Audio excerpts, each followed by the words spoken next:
तो क्या हाल है आप सभी की। उम्मीद करते हैं सब अच्छे होंगे, सब बढ़िया होंगे, अपने अपने घर पर मौज काट रहे होंगे। तो देखिए, जिस तरह से देख रहे हैं आप, अब आपके लिए पूरी वीडियो इसी तरह से ही बनेगी और किसी भी तरह की कोई भी स्क्रीनशॉट या फिर पीडीएफ वगैरह कुछ भी आपको दिखाई नहीं देगी। तो हम पूरी की पूरी वीडियो जो है वो इसी तरह से शूट करेंगे और ये मेरी पहली वीडियो है जो आप कम्प्लीटली आप मुझे ही देखोगे और यहाँ पर कुछ हम इन्फॉर्मेशन भी शेयर करेंगे।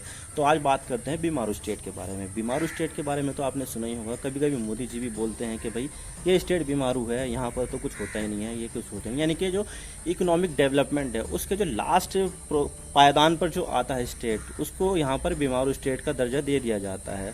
और आपने कई बार बहुत सारे स्टेट के बारे में सुना होगा, जैसे कि हम उत्तर प्रदेश की बात करें, राजस्थान की, मध्य प्रदेश की, बिहार की और झारखंड की।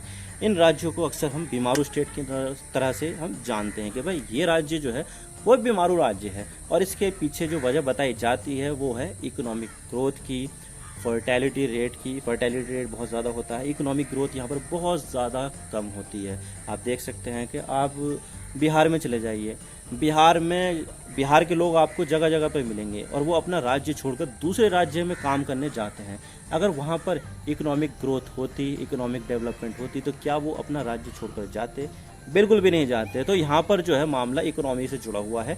इकोनॉमिक ग्रोथ इतनी नहीं हो पाई है जिसकी वजह से वहाँ के जो लोग हैं वो दूसरे राज्यों में जहाँ पर इकोनॉमिक ग्रोथ तेज़ी के साथ हो रही है वहाँ पर वो अपनी आजीविका कमाने जाते हैं। और फिर आता है पॉवर्टी, यानी कि गरीबी। अब देखिए, ये जो राज्य है वो गरीब काफ़ी ज़्यादा माने जाते हैं। आप जाके देखिए कितनी ज़्यादा गरीबी मिलेगी आपको। तो आपने वहाँ से कोई मिलीनियर का नाम सुना है? आपने शायद नहीं सुना होगा। नेताओं का नाम तो आपने सुना होगा क्योंकि वो पॉलिटिक्स की वजह से बहुत ज़्यादा इंपॉर्टेंट हो जाता है। लेकिन यहाँ पर जो मिलीनियर इतने लोग वहाँ पर मिलेंगे नहीं, क्योंकि यहाँ पर गरीबी इतनी ज़्यादा है कि वहाँ से बहुत कम ही लोग ही यहाँ पर पैसा कमाते हैं, बहुत ज़्यादा अपना बड़ा वेंचर बनाते हैं। तो इस वजह से यहाँ पर गरीबी बहुत ज़्यादा है। और गरीबी की बहुत सारे जो पैरामीटर्स है वहाँ पर भी जो ये बीमारू राज्य है, उत्तर प्रदेश, राजस्थान, मध्य प्रदेश, बिहार, झारखंड, ये राज्य बहुत ज़्यादा फुलफिल करते हैं क्योंकि वहाँ पर इतनी ज़्यादा गरीबी है। लोग राशन की दुकानों पर आटा लेने, गेहूं लेने, चावल लेने, चीनी लेने के लिए लाइन लगाए फिरते हैं। और बहुत सारे लोग तो राशन की दुकानों पर जो मिलता है ना सामान, सरकार की तरफ से जो सब्सिडाइज होता है उसी के ऊपर डिपेंडेंट होते हैं। और ऊपर से यहाँ पर जो मामला आता है वो इंफ्रास्ट्रक्चर का आता है, क्योंकि आपने देखा होगा कि जो ये बीमारू राज्य है उनका इंफ्रास्ट्रक्चर इतना कुछ खास होता नहीं है ना। वहाँ पर बेहतर तरीके से रोड बनती है, रोड होती है तो वहाँ पर गड्ढे बहुत ज़्यादा होते हैं। और एक रोड अगर आज बनी है तो अगली बार जो रोड बनेगी वो 10 साल बाद, 15 साल बाद बनेगी। इतने दिनों में तो वो ख़राब भी जाने कितनी बार हो जाएगी। तो यहाँ पर इंफ्रास्ट्रक्चर का मामला आ जाता है। ब्रिज आपको वहाँ पे इतने ज़्यादा नहीं मिलेंगे जितने वहाँ पर पॉपुलेशन के हिसाब से एक्सपेक्टेड होने चाहिए थे। और ऊपर से जो नॉर्मल इंफ्रास्ट्रक्चर है, रेलवे का इंफ्रास्ट्रक्चर इतना ज़्यादा नहीं मिलेगा। मिल सकता है क्योंकि वहाँ से जो है वो पॉपुलेशन माइग्रेट बहुत ज़्यादा करती है, तो रेलवे को बहुत ज़्यादा फ़ायदा होता है वहाँ से, क्योंकि आना जाना लगा रहता है। तो इस वजह से रेलवे का इंफ्रास्ट्रक्चर तो थोड़ा बहुत हो सकता है क्योंकि वहाँ पर लोगों को फ़ायदा हो रहा है और यहाँ पर रेलवे को भी बहुत ज़्यादा फ़ायदा हो रहा है। और इसके अलावा जो बाकी के जो दूसरे इंफ्रास्ट्रक्चर है, जैसे कि आपको चाहे वो परमाणु ऊर्जा हो, आईटी से रिलेटेड सेक्टर हो या फिर कोई दूसरे पैरामीटर्स हो, वहाँ पर वो बिल्कुल हिट कर देगा। तो यहाँ पर जो मामला है वो गरीबी से बहुत ज़्यादा जुड़ा हुआ है। गरीबी बहुत ज़्यादा मिलेगी इन स्टेट्स में।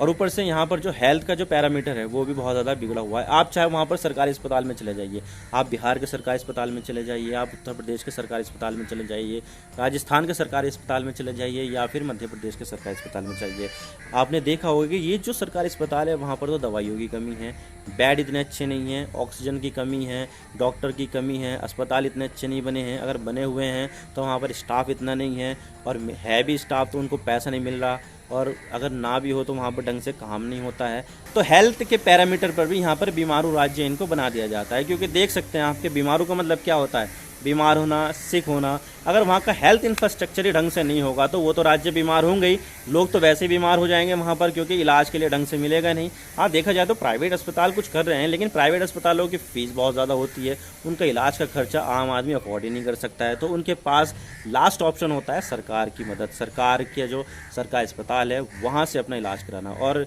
इतना अच्छा कोई है भी नहीं कि वहाँ से अच्छा रिजल्ट उनको बेहतर तरीके से मिल जाए। तो यहाँ पर जो मामला है वो हेल्थ से रिलेटेड भी बहुत ज़्यादा है। और ये जो बीमारू राज्य का जो कॉन्सेप्ट दुनिया के सामने रखा था वो एक डेमोग्राफर थे जिनका नाम था आशीष घोष। उन्होंने 1980 के दौर में ये नाम रखा था कि ये राज्य बीमारू राज्य के कैटेगरी में आते हैं। अब देखिए जो मैंने बता दिया है वो राज्य यहाँ पर बीमारू राज्य की कैटेगरी में आते हैं। लेकिन यहाँ पर जो बीमारू राज्य है उन्होंने पिछले कुछ सालों से बहुत ही तेज़ी के साथ यहाँ पर डेवलपमेंट की है। जैसे कि मैं आपको बता दूँ कि आजकल पटना में और बहुत सारे जो बिहार के जो दूसरी जगह पर है वो काफ़ी ज़्यादा इंफ्रास्ट्रक्चर पर काम किया जा रहा है। इसके अलावा जो यूपी है वहाँ पर आईटी से रिलेटेड बहुत ज़्यादा काम हो रहा है। अभी तो यहाँ पर एक स्मार्ट सिटी भी बनाई जा रही है लखनऊ के पास, जहाँ पर सारे के सारी आईटी से रिलेटेड चीज़ें होगी, यानी कि आईटी सिटी बनाई जा रही है जो देश की सबसे बड़ी आईटी सिटी होने वाली है। वहाँ पर बहुत सारी कंपनी आएगी, वहाँ पर अपना काम करेगी, अपना हेडक्वार्टर भी बनाएंगी। इसके अलावा आपको नोएडा के बारे में तो पता ही है, नोएडा तो एक आईटी हब वैसे ही है और नोएडा में है यहाँ पर जो समाचार चैनल है उनके दफ्तर पाए जाते हैं। इसके अलावा जो दूसरे पैरामीटर्स है जैसे कि गरीबी दूर करना, लोगों को सरकारी योजनाएं जो हैं उनका लाभ देना और भी बहुत सारी चीज़ें हैं, उससे फ़ायदा हो रहा है। और इसी चीज़ को देखते हुए बिहार का जो डेवलपमेंट रेट है वो 11% था 1920 के फाइनेंशियल ईयर में। तो यहाँ पर जो बीमारू राज्य है उन्होंने काफ़ी ज़्यादा तेज़ी के साथ ग्रोथ ही दिखाई है। इतनी ज़्यादा ग्रोथ तो किसी दूसरे राज्यों में भी नहीं दिखाई है जितनी इन बीमारू राज्यों में दिखाई है। और इसी चीज़ को देखते हुए जो बीमारू राज्य की जो एक्रोनिम है उसको बदलने का समय आ गया है और यहाँ पर बहुत सारे दूसरे एक्रोनिम दिए गए, जैसे कि रुद्रा का मतलब राजस्थान, उत्तर प्रदेश, बिहार और मध्य प्रदेश, इनको मिलाकर यहाँ पर फर्स्ट लेटर और लास्ट लेटर को मिलाकर कुछ रुद्रा बनता है। उसका रुम्बा की बात कर रहा हूँ, तो रुम्बा बनता है। तो वहाँ पर ये कॉइन टर्न की गई है कि भाई अब जो है बीमारू राज्य मत कहो इनको अब रुम्बा कहो, राजस्थान, उत्तर प्रदेश, बिहार और मध्य प्रदेश। तो आई होप आपको सारी बातें समझ में आ गई होगी कि बीमारू राज्य क्या होते हैं, इनके क्या क्या पैरामीटर होते हैं और ये अब किस तरह से ग्रोथ दिखा रहे हैं। आई होप आपको सारी बातें समझ में आ गई होगी। अगर इस तरह का जो कंटेंट है आपको देखना पसंद है तो आप चैनल को सब्सक्राइब जरूर कर देना। और ये जो इस तरह से मैं वीडियो बना रहा हूँ पूरी की पूरी आपके सामने, तो अगर इस तरह की वीडियो देखना पसंद है तो सब्सक्राइब जरूर कर दो यार, मेहनत बहुत करता हूँ मैं आपके लिए। तो thank you for watching, I really appreciate your precious time, God bless you all, now signing off.